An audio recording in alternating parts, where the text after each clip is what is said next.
ज्यांनी मलिमल्लाचा उद्धार केला ना, जगातल्या सगळ्या देवतांनी मिळून देवाची विनंती केली, देवा तुम्ही खंडाशस्त्र हातात धारण करून आलात ना, आता आमची एक विनंती आहे, फक्त हा अवतार तुमचा आता संपायला नको. अजूनही जेजुरी गडावर जर तुम्ही गेलात तर तांदळ्याच्या स्वरूपामध्ये, दोन तांदळ्याच्या स्वरूपामध्ये आपल्याला खंडेराय पाहण्याकरता मिळतात. जगामध्ये खंडोबा 4 स्वरूपामध्ये अजूनही आहे. किती स्वरूपामध्ये? 4 स्वरूपामध्ये. एक म्हणजे चतुर्भुज खंडेराय. त्याच्यामध्ये एका हातामध्ये आहे खंडा नावाचं शस्त्र, दुसऱ्या हातामध्ये आहे त्रिशूल, तिसऱ्या हातामध्ये आहे तोमर म्हणजे रुधिर, आणि चौथ्या हातामध्ये आहे डमरू. दुसरं स्वरूप एक तांदळ्याच्या स्वरूपामध्ये, एक खंडेरायाच्या स्वरूपामध्ये, एक चतुर्भुज स्वरूपामध्ये, आणि एक प्रत्येकाच्या देवघरात टाक असतात. त्या टाकाच्या स्वरूपानं पाहण्याकरता मिळतात. हे खंडेरायाचं जीवनचित्र आहे. आता खूप मोठी कथा आहे रामायणामध्ये. आता आपले केवटांना यायला वेळ होती म्हणून आपण स्पर्श केला, नाहीतर आपण एक सांगून जातो.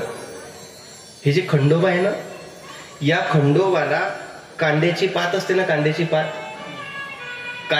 पात आणि गावरान वांग्याचं भरीत आणि बाजरीच्या भाकरीचाच नैवेद्य चालतो.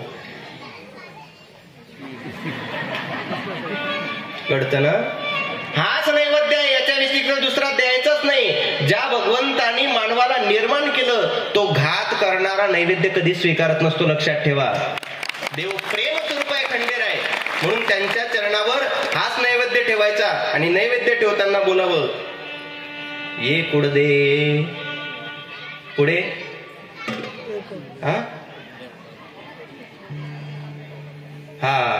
ये कुडदे हर हर महादेव, चिंतामणी मोर्या आनंदीचा उदे उदे.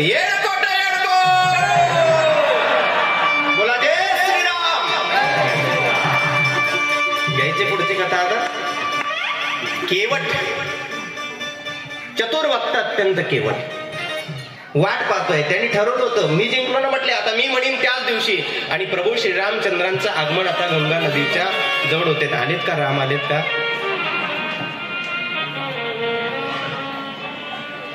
वा, छान. नौका चालू आहे. एक वेगळाच विलक्षण भाव केवटाच्या मनामध्ये आहे. रामचरण सुखदाई,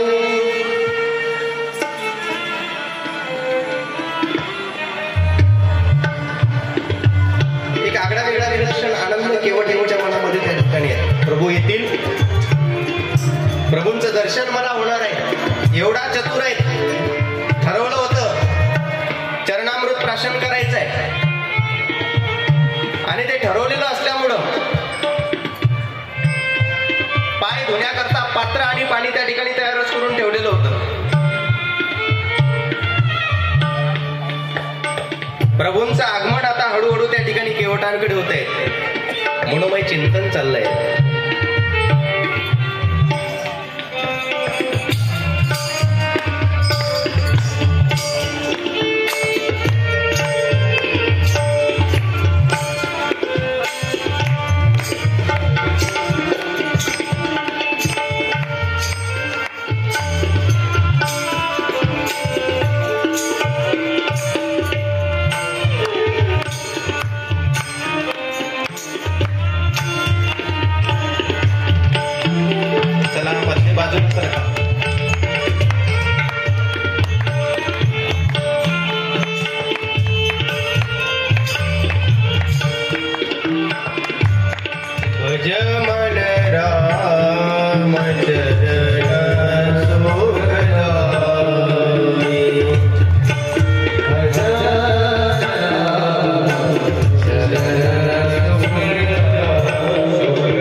पहिले तेराला नेऊ शकत नाही.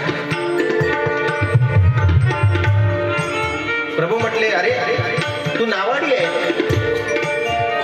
इथं आल्यानंतर प्रवाशाला पहिल तेराला नेणं तुझी जबाबदारी आहे. आम्हाला पहिली तेराला सोड. केवट म्हटला, माफ करा प्रभू, माझी जबाबदारी जरी असली तरी सुद्धा मी तुम्हाला त्या पहिली तेराला सोडू शकत नाही. लक्ष्मणजी अत्यंत क्रोधी आहेत. लक्ष्मणजी पुढे येतात, म्हणतात, केवटा तुला माहित आहे तू कोणाला नाही म्हणतोय? हे जगाचे मालक आहे. पिता अमस्य जगतो माता धाता पितामह वेद्यम पवित्र ओंकार रुक्साम यजुर्वेद. योगी जपी तपी संन्यासी ज्यांचं ध्यान करतात हे ते प्रभू श्रीरामचंद्र आहेत. साक्षात देवादिदेव महादेव समाधी अवस्थेतून ज्यांचं चिंतन करतात हे ते प्रभू राम आहेत. तू त्यांना नाकारतोय? केवट शांतपूर्वक बोलतायत, लक्ष्मणजी तुमचं रागवणं साहजिक आहे, पण माफ करा, मी पहिले तेराला याच्याकरता नेऊ शकत नाही, कारण मी यांचं जीवन चरित्र ऐकलंय आणि मी ऐकताना असं ऐकलं की यांच्या चरणरजाचा स्पर्श एका दगडाला झाला होता तर त्या दगडाची स्त्री झाली होती. माझ्या उदरनिर्वाहाचे साधन एकटी नौका आहे, जर हिला स्पर्श झाला आणि हिची जर स्त्री झाली तर माझ्या पोटाचं काय म्हटलं? प्रभुरामांनी केवटाची चतुराई लक्षात घेतली आणि प्रभुराम म्हणतात, केवटा तुला म्हणायचं काय? प्रभू एका अटीवर सोडू शकतो, तुमचे चरण मी माझ्या स्वतःच्या हाताने धुईल, स्वच्छ करेन. ज्यावेळेस मला खात्री होईल तुमच्या चरणाला आता रजकण नाही त्यावेळेस तुम्हाला मी पहिलं चरण सोडीन. याला चतुर भक्ती म्हणतात. म्हणजे जे चरण कोणाच्या नशिबात नाही ते चरण धुवायचे आणि चरणामृत प्राशन करायचे. प्रभू म्हटले, हरकत नाही, तुला वाटेल ते कर. बस चेहऱ्याची प्रसन्नता वाढली. केवट आता परमात्म्याचे चरण धुण्याकरता त्या ठिकाणी लगेच ताट आणतोय.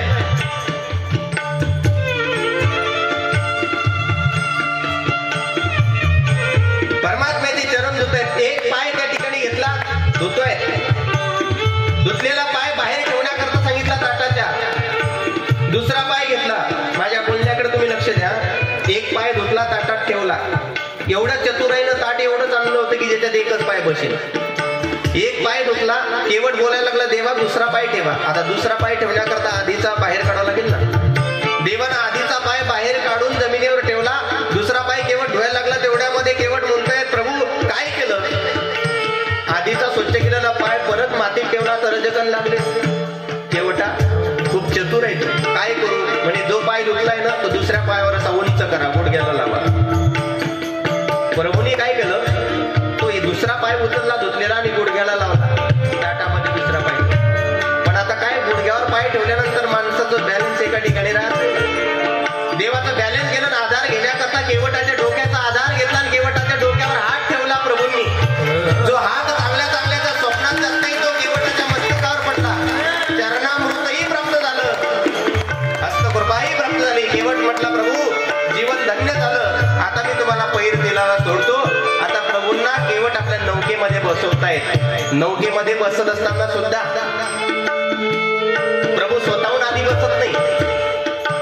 आधी जानकी मातेला नौकेमध्ये बसवतात, नंतर लक्ष्मणजींना बसवतात आणि नंतर स्वतः नौकेमध्ये बसतात. हा भाव त्या ठिकाणी फार वेगळी शिकवण माणसाला देत असतो.